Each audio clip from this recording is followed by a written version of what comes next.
USA ने आज तक ओलंपिक की हिस्ट्री में टोटल 2629 मेडल जीते हैं।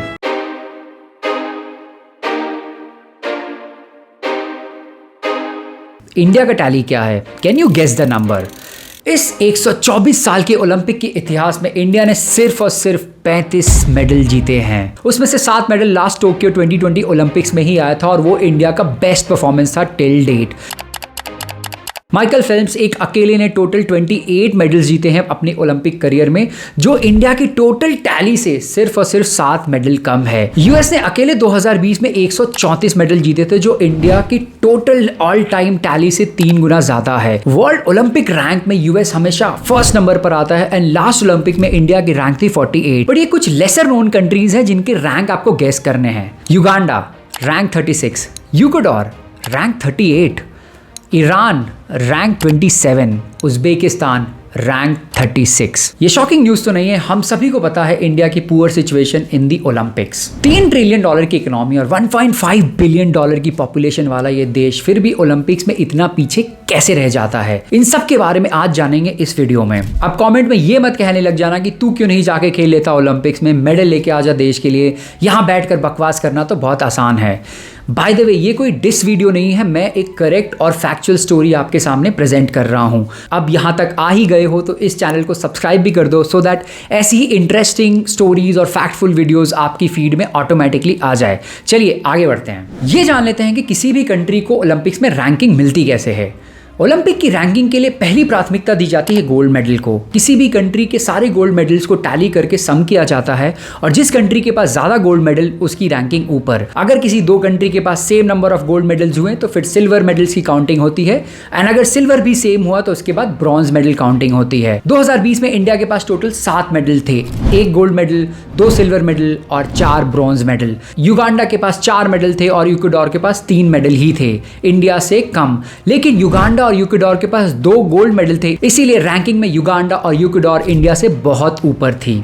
युगांडा, उज्बेकिस्तान, ईरान इन देशों से आगे बढ़ते हैं और कंपेयर करते हैं इंडिया को डायरेक्टली उसके सेम साइज वाले देश से, यानी कि China. How and why China is 100,000x better than India at Olympics? The whole world knows that China is not good at all the sports. They are good at some sports. They don't perform well in running, jumping, swimming, wrestling or any form of group sports like basketball or water polo or football. But China plays at its strength and plays these sports amazingly well और China का maximum medal इन्हीं sports से आता है। Ping pong, gymnastic, badminton, weight lifting और shooting, इन 5-6 sports में China हर Olympics में super तरीके से डोमिनेट करता है और सारे गोल्ड, सिल्वर, ब्रॉन्ज सारे मेडल्स लेके जाता है। 3 बहुत बड़े रीजन है why China is ahead of India in Olympics. पहला reason, China spends about 30,000 crore rupees on sports every year, whereas India का स्पोर्ट्स बजट सिर्फ और सिर्फ 3,500 करोड़ रुपए का होता है। चाइना हमसे 10 गुना ज्यादा पैसे खर्च करता है एथलीट्स की ट्रेनिंग पर, इंफ्रास्ट्रक्चर डेवलपमेंट पे, rewards, incentives and remunerations of athletes पर। दूसरा सबसे बड़ा reason, China promotes their women and it also shows in their numbers. Chinese women win more Olympic medals than men. और यही एक बड़ा रीजन है वाई चाइना में इक्विटेबल डिस्ट्रीब्यूशन होता है मेन और विमेन की एथलीट नंबर को लेके। तीसरा सबसे बड़ा रीजन, चाइना में sports is a part of every kids education curriculum. Her school में स्पोर्ट्स एक बहुत ज़्यादा इंपॉर्टेंट करिकुलम का पार्ट होता है और तो और हाई स्कूल के एंट्रेंस एग्जाम में स्पोर्ट्स भी एक सब्जेक्ट होता है और अगर आप उसे पास नहीं कर पाते हो तो आप हाई स्कूल नहीं पास कर पाओगे।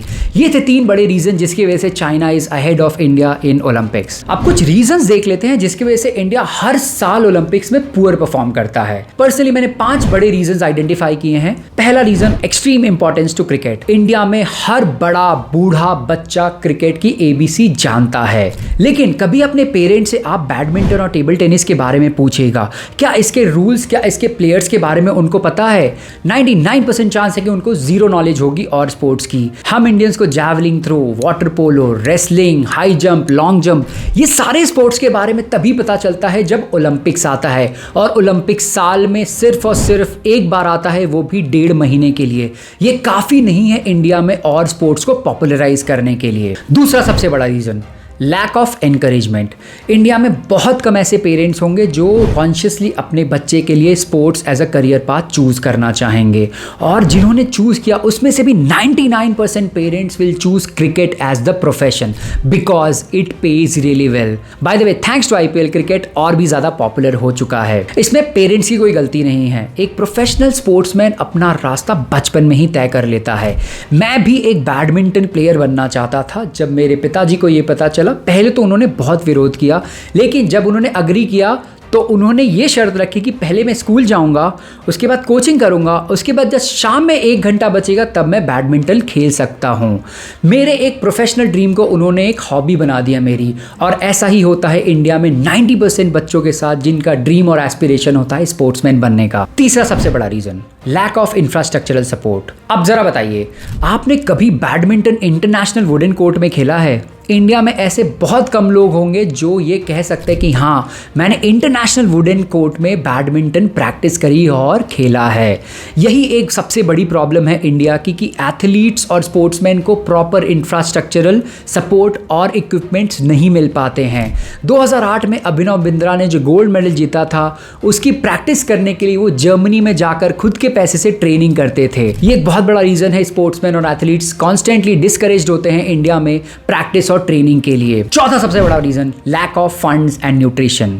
Studies and research have shown that बाहर के athletes are better physically and genetically than Indian athletes. इसका क्या कारण है? बाहर के देशों में एथलीट्स को फाइनेंशियल सपोर्ट, न्यूट्रिशनल सपोर्ट और ऑल राउंड डेवलपमेंटल सपोर्ट दिया जाता है, लेकिन इंडिया में जब एक बच्चा sports as a career path choose करता है, उसको खुद से लड़कर सफर करके आगे बढ़ना होता है, तब गवर्नमेंट उसे सपोर्ट करना स्टार्ट करती है। इसी स्ट्रगल वाली सफर में 90% लोग अपना स्पोर्ट्स का ड्रीम और एस्पिरेशन छोड़कर अपना करियर वहीं पर छोड़ देते हैं और लग जाते हैं रोजमर्रा की जिंदगी में पैसे कमाने में। पांचवा सबसे बड़ा रीजन, करप्शन।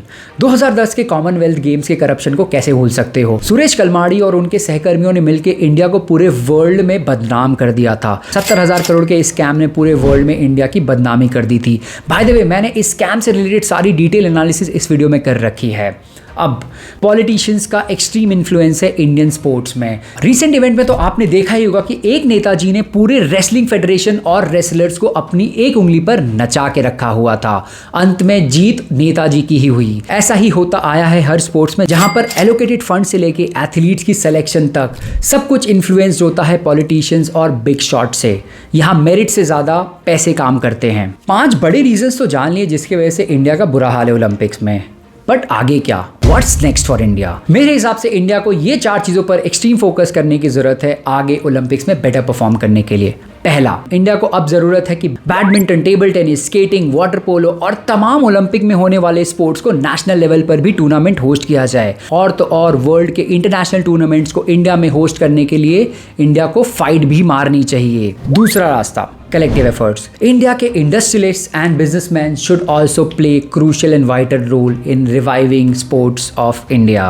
आप नीरज चोपड़ा को तो जानते होंगे, जिन्होंने 2016 में इंडिया के लिए ओलंपिक्स गोल्ड मेडल जीता था। इंडियन गवर्नमेंट ने उन पे 5.5 करोड़ रुपए खर्च किए थे, लेकिन इससे कई ज्यादा पैसे खर्च किए थे जिंदल स्टील ने नीरज चोपड़ा की ट्रेनिंग और न्यूट्रिशन के ऊपर। ऐसे ही बिजनेसमैन को, एथलीट्स को स्पॉन्सर करने की बहुत ज्यादा जरूरत है। तीसरा रास्ता, गवर्नमेंट स्पेंडिंग।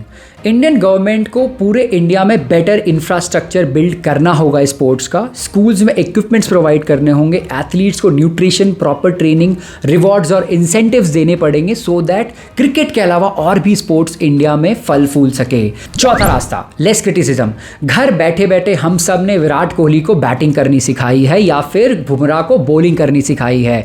हम इंडियंस क्रिटिसिज्म करने में सबसे आगे रहते हैं। सपोर्ट में भले आगे ना हो, क्रिटिसाइज करने में हम फर्स्ट नंबर पर आते हैं। अगर कोई एथलीट ओलंपिक्स गया है और किसी कारणवश से जीत नहीं पा रहा है, instead of uploading and encouraging that athlete, आप सोशल मीडिया पे देखोगे कि इंडियन सबसे ज्यादा क्रिटिसाइज करते हैं। यही बिहेवियर हमें रोकनी है। ऑनलाइन और सोशल मीडिया पे जाकर अपने एथलीट्स को क्रिटिसाइज नहीं करना है, उन्हें एनकरेज करना है और बढ़ावा देना है कि इस बार नहीं हुआ तो क्या हुआ, अगली बार जरूर तुम मेडल लाओगे। याद रखिए, it takes a village to raise one sports person. मैं आशा करता हूं कि आपको ये वीडियो इंटरेस्टिंग लगा होगा और कुछ नया सीखने को ज़रूर भी मिला होगा। और मैं भगवान से हाथ जोड़कर प्रार्थना करता हूँ कि इंडिया को इस बार मेडल की टैली में डबल डिजिट तक तो ज़रूर लेकर जाएं और कम से कम 2 गोल्ड मेडल तो डेफिनेटली आने चाहिए।